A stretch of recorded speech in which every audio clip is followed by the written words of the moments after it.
Ukraine की तरफ से अटैक हुआ है और इसमें रसिया का एक इलाका पड़ता है मोजोरोविस्क।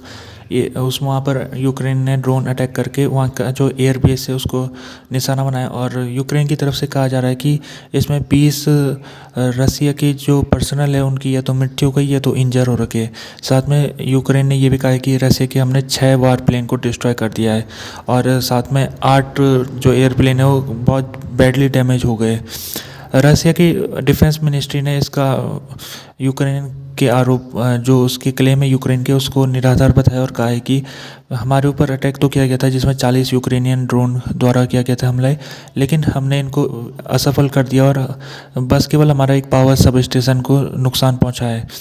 अभी जो गार्जियन न्यूज़पेपर है उसकी इंडिपेंडेंटली वेरीफाई नहीं कर सकता कि जो कौन सा साइड सही बोला है। एक चीज़ इससे ये पता लगती है कि यूक्रेन लड़ाई को रसिया के अंदर ले जा रहा है। जैसे कि ततारिस्तान जो कि रसिया के इलाके में पड़ता है 1300 किलोमीटर दूर, काफ़ी अंदर है वो रसिया के। अभी तक यूक्रेन ने जितने भी हमले किए सबसे ज़्यादा डीप उसी हमले में किया है। और ये जो आज का हमला है ये भी रसिया और यूक्रेन की जो बॉर्डर है इंटरनेशनल बॉर्डर उससे लगभग 100 किलोमीटर रसिया सीमा के अंदर ये मोमोस्क क्षेत्र पड़ता है। तो यूक्रेन ने जग जाहिर कर दिया कि वो अभी अगर रसिया यूक्रेन के क्षेत्रों में हमला करेगा तो यूक्रेन भी रसिया के क्षेत्र को निशाना बनाएगा। रसिया के इन्वेस्टिगेटर ने क्लेम किया है कि उन्होंने मॉस्को टेरर अटैक में जो गिरफ्तार किए गए सस्पेक्ट हैं उसके फ़ोन से कुछ डाटा उन्होंने बरामद किया है जिससे पता लगता है कि इन लोगों का संबंध यूक्रेन से था और ये प्रो यूक्रेनियन फाइटर थे। और रसिया ने कहा है कि जैसे कि एक फ़ोटो फरवरी 24 तारीख की है जिसमें एक जो अटैकर है उसके फ़ोन में पता चला है कि उसने फ़ोन से अपना क्रोकस सिटी हॉल जहाँ पर हमला हुआ था उस जगह की फ़ोटो उसने दूसरे अटैकर को भेजी थी उस दिन। और साथ में एक अटैकर के फ़ोन में ये फ़ोटो भी मिली है कि जब उन्होंने अटैक कर लिया था तो जब बिल्डिंग डिस्ट्रॉय हो गई थी तो उस बिल्डिंग के सामने उन्होंने यूक्रेन फ्लैग को फैला के उन्होंने फ़ोटो भी खिंचाई थी। तो ये सब फ़ोटो डाटा से प्राप्त हुई है। तो रसिया ने कहा इससे पता लगता है कि ये जो टेररिस्ट थे ये यूक्रेन के द्वारा भेजे गए थे और इनको यूक्रेन ने हायर किया था। ह्यूमन राइट एक्सपर्ट उन्होंने कहा कि रसिया द्वारा जो भी क्लेम किया जा रहा है उसमें हम बिना किसी एविडेंस के भरोसा नहीं कर सकते क्योंकि रसिया इनके ऊपर टॉर्चर कर रहा है। और कुछ फ़ोटोज़ भी आई थी 4 लोगों की जो कि इस टेररिस्ट में सीधे तौर में मुलविस थे। उनकी जब वो कोर्ट में उनकी पेशी हो रही थी तो उनके शरीर में काफ़ी मारपीट के कारण उसमें उस छाप पड़े हुए थे। कई की आंखें सूजी हुई थी, कई के गाल में लाल लाल मार की वजह से हो रखा था। तो इस वजह से उनके साथ काफ़ी टॉर्चर किया जा रहा है। तो हमने टॉर्चर करके उनसे हो सकता है कि उनसे ये जो यूक्रेन के खिलाफ बयान लिए जा रहे होंगे ये भी एक संभावना है। एक रसिया के गवर्नर को उसमें हमला किया गया है और उसको चाकू से हमला किया गया है। ये जो गवर्नर है इसका नाम एंद्रे चिबलिस है और ये मुर्मांस्क एक जगह पड़ती है जो कि रसिया के नॉर्थन इलाके में पड़ती है, वहाँ का गवर्नर है। तो इसके ऊपर हमला जो हुआ था तो इसके जो पेट में छुरा घोंपा गया था थर्सडे के दिन में। ये जिस व्यक्ति ने छुरा घोंपा है उसने कहा है कि मैं इससे नफ़रत करता था गवर्नर से और इसलिए मैंने इसके ऊपर हमला किया है। ये जो हमला है इसको यूक्रेन से अभी जोड़ के नहीं देखा जा रहा है। और ये गवर्नर यूनाइटेड रसिया पार्टी से आता है जो कि व्लादिमीर पुतिन की पार्टी है और 2019 से मुर्मस्क स्टेट का ये गवर्नर रहा है 2019 से। और इसके ऊपर ईयू और अमेरिका ने सैंक्शन लगा रखे क्योंकि ये इस समय यूक्रेन के ऊपर जो रसिया की लड़ाई है उसका ये सपोर्ट कर रहा है। तो इसके ऊपर फ़िलहाल इसकी जान बचा ली गई है और इसको सर्जरी भी थी। सर्जरी के बाद इसको होश आ गया और इसने कहा है कि डॉक्टरों ने मेरी जान बचा ली, मैं उनका धन्यवाद करता हूँ। रसिया का कहना है कि यूक्रेन द्वारा ज़ैपोरिज़िया न्यूक्लियर प्लांट को निशाना बनाया गया है और वहाँ पर यूक्रेन ने ड्रोन छोड़े थे जिसको रसिया ने इंटरसेप्ट कर दिया। हालांकि इस न्यूक्लियर प्लांट को कोई सीरियस डैमेज अभी तक नहीं पहुँचा है, रसिया की तरफ से कहा गया है।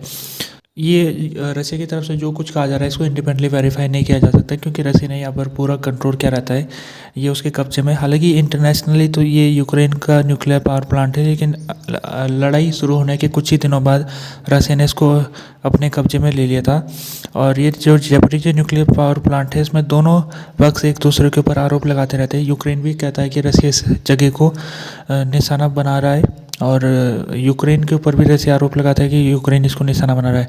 ये जो न्यूक्लियर प्लांट है ये अभी इसका जो बिजली प्रोडक्शन है इसकी बंद करी हुई है, इसको अभी ऑफ कर रहा है, लेकिन इसको क्योंकि ये न्यूक्लियर प्लांट है और न्यूक्लियर प्लांट एक बड़ी सेंसिटिव चीज़ होती है। अगर इसमें हमला सक्सेसफुल हो जाता है तो इससे जो रेडिएशन निकलेगा और वो इधर के इलाके में काफ़ी तबाही मचाएगा। तो उसको देखते हुए रसिया ने यहाँ पर कुछ साइंटिस्टों को तैनात कर रखा है और वो साइंटिस्ट यहाँ पर न्यूक्लियर प्लांट को देख रेख करते हैं और यहाँ पर जैसे कि कूलिंग करने का काम करते हैं और दूसरे प्रकार के वो काम यहाँ पर करते हैं। तो ये एक बहुत सेंसिटिव साइट है ये, और दुनिया भी इसको लेकर काफ़ी चिंतित है, क्योंकि इससे पहले अगर कोई एक बड़ा न्यूक्लियर एक्सीडेंट जो 1986 में चेबुनियल में हुआ था, जो कि रसिया का इलाका पड़ता है, जो कि अब यूक्रेन के पास है, तो उसके बाद कोई न्यूक्लियर इतना कोई बड़ा एक्सीडेंट नहीं हुआ है। तो हो सकता है कि जयपुरिया न्यूक्लियर प्लांट, जो कि इस समय बैटल लाइन के क्षेत्र में है, कभी भी इसमें अटैक हो सकता है, क्योंकि ये बिल्कुल लड़ाई के जहाँ पर चल रही है उसके सामने ये स्थित है। तो हो सकता है किसी के द्वारा भी इसके ऊपर अटैक हो सकता है। यूक्रेन भी कर सकता है अटैक और रसिया भी कर सकता है। तो उसको देखते हुए यहाँ पर सिक्योरिटी को बहुत मजबूत करने की कोशिश की जानी चाहिए रसिया की तरफ से। हालांकि रसिया कह रहा है कि उसने यहाँ पर पूरा चाक चौबंद कर रखा है, कोई भी यहाँ पर परिंदा भी पर नहीं मार सकता है। लेकिन आज का जो अटैक था यूक्रेन की तरफ से, अगर वो वाकई में रसिया जो कह रहा है वो सही है, तो फिर एक सवाल चिन्ह उठ गया है जयपुरिया न्यूक्लियर प्लांट के ऊपर कि ये कितना यहाँ पर सुरक्षित है। जापान ने रसिया के ऊपर सैंक्शन लगाए और 164 सामानों के ऊपर सैंक्शन लगाए गए जापान द्वारा। रसिया के जो सामान है उसमें ऑटोमोबाइल, इंजन ऑयल और ऑप्टिकल इक्विपमेंट, ये इनके ऊपर भी सैंक्शन जापान ने लगा दिए।